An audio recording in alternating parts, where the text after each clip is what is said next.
Muito bem, então eu comecei falando aqui da reforma sindical, né?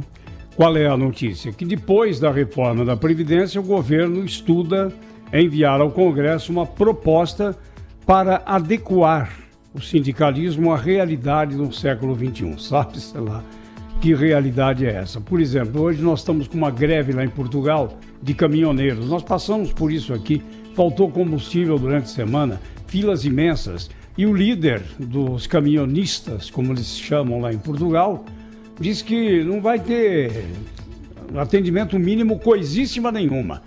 Então eu não sei aqui no Brasil qual será essa reforma sindical. O Paulo Pereira da Silva, ele é o parlamentar de mais visibilidade entre aqueles que representam os sindicatos, né?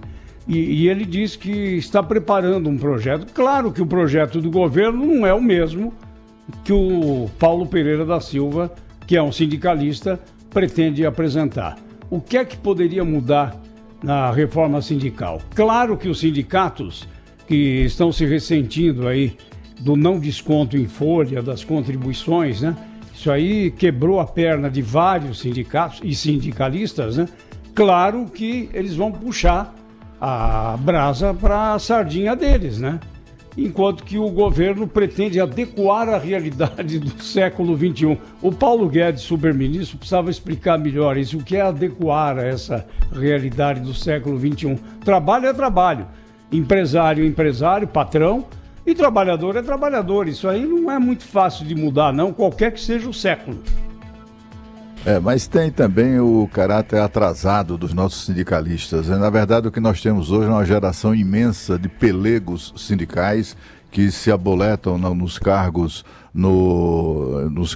das entidades, das diversas entidades, inclusive entidades sindicais patronais. Acontece a mesma coisa. Tem que acabar com isso, tem que favorecer, a fila tem que andar, né? Tem que favorecer a renovação. E eles vão criando instrumentos de controle, instrumentos de poder nos sindicatos que eles acabam se perpetuando, né, nessas entidades. Certa vez eu conversando com o pessoal da Força Sindical, eles falando, isso há alguns anos atrás, eles falando sobre o Sindicato dos Metalúrgicos de São Paulo, não estou falando do ABC, falando da cidade de São Paulo. Naquela ocasião, o orçamento do sindicato era alguma coisa à volta de 100 milhões de dólares por ano. É muita grana. Há verdadeiras quadrilhas organizadas para tomar conta da grana dos sindicatos no Brasil todo.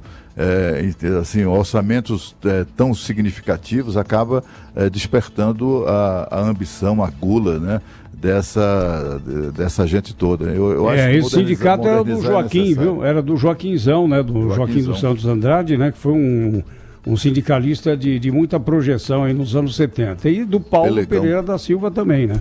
Agora, Zé Paulo, essa questão sindical... tem o seguinte, hein? Tem o seguinte, o Sindicato dos Metalúrgicos de São Paulo, ele retribui as contribuições dos seus associados. Ele tem muitos serviços prestados aí aos seus associados. Esse é um que fica fora desse quadro geral aí de pelegos, como diz o Cláudio Humberto.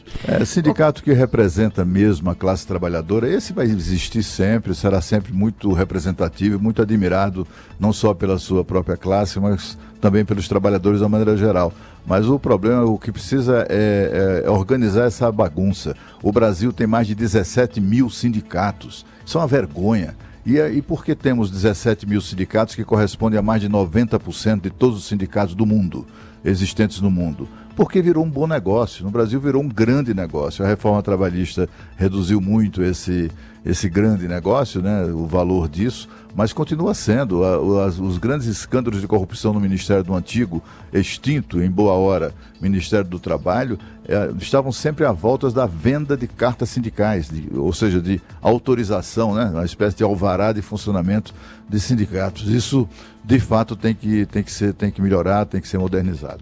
Agora, essa discussão sindical é uma discussão mundial, porque as relações trabalhistas estão mudando muito. A gente está chegando tarde nesse processo, processo, porque esse processo ganhou força lá fora em função da robotização e da automação de diversas profissões, digitalização também de diversas profissões, mas a gente aqui, antes de chegar ou de entrar na era da indústria 4.0 ou de uma economia mais tecnológica, a gente também, em função da precarização da atividade econômica dos últimos anos, a gente tem hoje um quadro em que a gente tem mais trabalhadores por conta própria, muitos com CNPJ, muitos outros ainda na informalidade, mas mesmo sem um CNPJ se declarando trabalhadores por conta própria, que ficam meio sem representatividade nenhuma. Quer dizer, qual é o sindicato que vai representar aqueles microempresários que abriram a sua MEI, por exemplo, prestadores de serviço?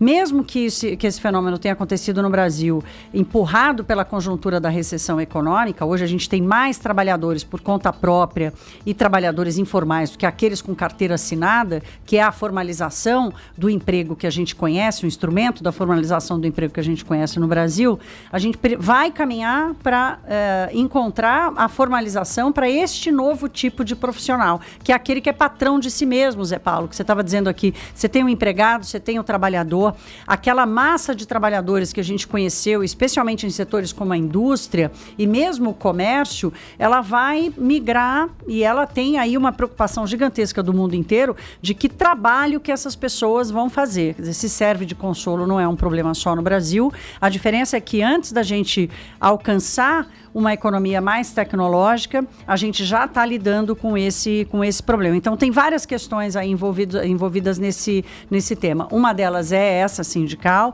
tem a outra que é a questão da tributação, tem a questão da previdência, quer dizer, como que esses microempresários que estão encontrando no emprego por conta própria ou ser patrão de si mesmo, como é que eles vão se sustentar ao longo da vida só com a força do trabalho, sem uma rede de proteção de uma empresa, por exemplo, ou de um grupo maior. Mas esse é um debate que está aí e o governo não abriu muito para dizer que tipo de mudança ele proporia, né? Baseado em quê? Para privilegiar quem? Eu penso assim, o sindicato tem que ser um clube, né? Você tem que se associar ao sindicato. Se você quiser. Se você quiser. Se você achar que o clube é atrativo para você. Se o clube tá aí para fazer política, e principalmente a política que você não concorda, vai pegar o seu dinheiro para ficar fazendo passeata por aí, para defender um lado ou outro político, uma ideologia política, eu não quero me vincular a esse clube. Eu vou para outro clube, entendeu? O sindicato deveria ser isso. Essa deveria ser a concepção do sindicato. A gente devia ter caminhado para isso há muito tempo, né, Pedro? Agora, você vê, tem muito ouvinte aí, pode mandar mensagem para nós aqui. Eu aposto que tem um monte de ouvinte, um monte de professor, vou até falar uma categoria aqui, que concorda, né, que é preciso ter um sindicato forte para lutar pelos seus direitos, isso tudo mais. Só que eles são usados aí, às vezes, como uma massa de manobra pela direção do sindicato para ir fechar a Avenida Paulista em um determinado protesto. Ele não quer isso. Ele quer ganhar mais, ele quer lutar pelos condição direitos, de trabalho. Ele quer ter sala de aula digna, ele quer uma carga horária aí menor. Assim como acontece com sindicatos patronais também, né, Pedro? Sim. Você tem uma série de pequenos empresários aí, só. gente que precisa produzir, que precisa de legislação mais moderna, mais eficaz e que também contribui e fica sendo utilizada como massa de manobra por presidente de entidade que fica no cargo há 20, 30 anos, que trabalha para ser candidato a isso, candidato àquilo, ou seja, é um desvirtuamento absoluto dessa representação de uma determinada categoria. Eu estava fazendo um levantamento rápido aqui quando o Zé Paulo chamou o assunto. Em um ano, as entidades sindicais perderam 95% da arrecadação na comparação com o ano anterior à aprovação da reforma trabalhista, que acabou com a contribuição sindical obrigatória, que vem sendo contestada na justiça. Ainda tem sindicato querendo obrigar os trabalhadores ou as empresas, no caso dos patronais, a pagar essa contribuição sindical como se fosse algo compulsório. Aqui é incrível, né? O Congresso Nacional, o Executivo propõe uma lei, o Congresso Nacional aprova essa lei e as pessoas ignoram a lei aprovada, né? Continuam fazendo como se não houvesse um Congresso Nacional para aprovar uma determinada legislação. Agora o Supremo está pacificando esse assunto e parece que isso já é um filtro bastante importante, né? É o que o Pedro está lembrando aqui. Se serve, eu pago e me associo. Se não serve, um abraço. Eu procuro outro, eu toco minha vida sozinho, né? É bom não esquecer que muitos juízes trabalhistas resistem ainda à nova lei trabalhista. Né? Isso é desobediência civil, né? Não é, Zé Paulo? Afinal de contas, como o Rafael lembrou, o Congresso aprovou a lei foi sancionada, é lei em vigor, e o que a gente assiste aqui no Brasil é uma coisa absoluta, uma caricatura sei lá o que é isso, né? Uma pregação que há de determinados juristas de adotar o direito achado na rua e não ignorando completamente a legislação vigente. Isso é um escândalo. Essa coisa de juiz do trabalho ignorar ou tentar ignorar uma lei que está em vigor, isso deveria ser motivo de exclusão do serviço público, mas aqui no Brasil a gente sabe como isso acontece.